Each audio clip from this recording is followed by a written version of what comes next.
Yang bikin polemik makin kuat adalah bagaimana cara Juar Tepit ini diperankan. Dalam banyak perayaan, karakter ini dimainkan oleh orang kulit putih yang mengecat wajahnya dengan warna hitam, memakai wig keriting, dan menirukan gaya bicara tertentu. Praktik ini dikenal sebagai blackface, yang secara historis digunakan untuk mengolok-olok orang kulit hitam dalam hiburan barat. Kritik terhadap Juar Tepit mulai terdengar lebih keras. Polemik ini akhirnya menarik perhatian internasional.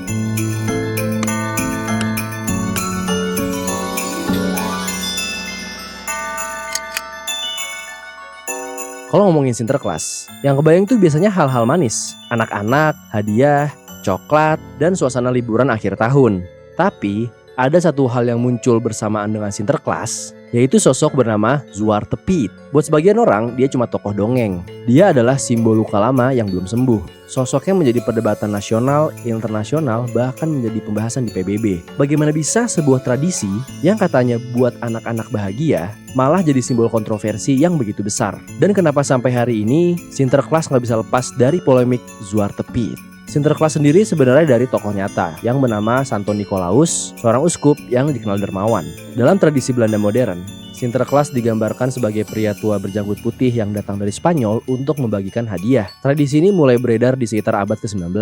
Dan disinilah titik pentingnya. Pada masa ini, Zuar Tepit ini muncul sebagai sosok pendamping dari Sinterklas. Ia hadir untuk membantu membagikan hadiah, menghibur anak-anak, dan melakukan tugas-tugas yang tidak dilakukan oleh Sinterklas sendiri. Namun secara visual, karakter ini memiliki ciri yang sangat spesifik, yaitu kulit hitam pekat, rambut keriting, bibir merah menyala, serta pakaian mencolok yang menyerupai busana pelayan pada masa kolonial Eropa. Masalah mulai muncul ketika karakter ini dilihat dari konteks sejarah yang lebih luas. Zuar Tepit berkembang pada masa ketika Belanda masih aktif dalam kolonialisme dan perdagangan budak. Pada periode tersebut, orang kulit hitam sering direpresentasikan dalam budaya populer Eropa sebagai figur pelayan, hiburan, atau karakter komikal. Gambaran ini tidak muncul secara kebetulan, melainkan sejalan dengan cara pandang kolonial yang menempatkan orang kulit hitam sebagai kelompok yang lebih rendah secara sosial. Yang bikin polemik makin kuat adalah bagaimana cara Zuar Tepit ini diperankan. Dalam banyak perayaan, karakter ini dimainkan oleh orang kulit putih yang mengecat wajahnya dengan warna hitam, memakai wig keriting, dan menirukan gaya bicara tertentu. Praktik ini dikenal sebagai blackface, yang secara historis digunakan untuk mengolok-olok orang kulit hitam dalam hiburan barat. Jadi buat komunitas keturunan Afrika di Belanda, ini bukan sekedar kostum. Ini adalah simbol penghinaan yang sudah ada ratusan tahun.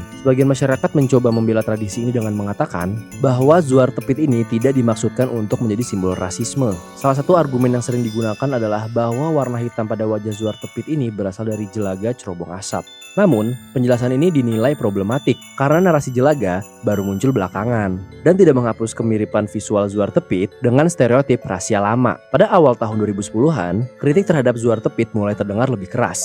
Aktivis dan kelompok masyarakat sipil mulai menyuarakan penolakan melalui demonstrasi dan kampanye publik. Polemik ini akhirnya menarik perhatian internasional. Pada tahun 2015, PBB melalui Komite Penghapusan Diskriminasi Rasial secara resmi meminta Belanda untuk mengatasi stereotip rasial yang melekat pada Zuar Tepit. Ini jadi momen penting karena untuk pertama kalinya isu Zuar Tepit diakui sebagai persoalan hak asasi manusia, bukan soal perdebatan budaya lokal. Sejak saat itu, perubahan perlahan mulai terjadi. Beberapa kota, sekolah, dan media mulai mengadopsi versi Zuar Tepit yang dimodifikasi, seperti Rug Fake Pit yang hanya menampilkan noda jelaga di wajah tanpa riasan hitam penuh. Meskipun solusi ini tidak diterima oleh semua pihak, perubahan tersebut menunjukkan adanya kesadaran yang berkembang bahwa tradisi juga dapat beradaptasi dengan nilai-nilai sosial yang lebih inklusif.